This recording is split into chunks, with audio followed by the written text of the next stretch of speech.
To defeat the Kashmiris' liberation struggle, India has resorted to different tactics. Changing the demographic composition of state of Jammu and Kashmir is the key tactic to reduce the Muslim majority.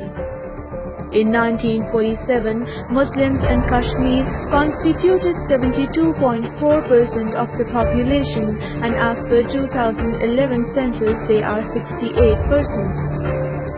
The demographic change was made during August 1947 when the Muslims of Jammu were massacred under a nefarious plan which was carried on by RSS, and from 2001 till 2011, in Ladakh as a whole, the proportion of Hindus has risen from 6.2 to 12.1%.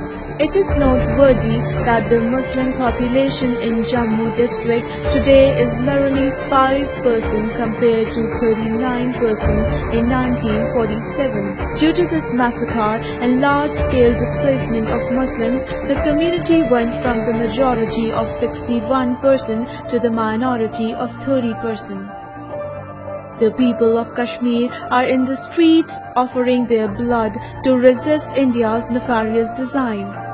The world body has a legal and moral responsibility to step forward and stop India from altering the status of Jammu and Kashmir.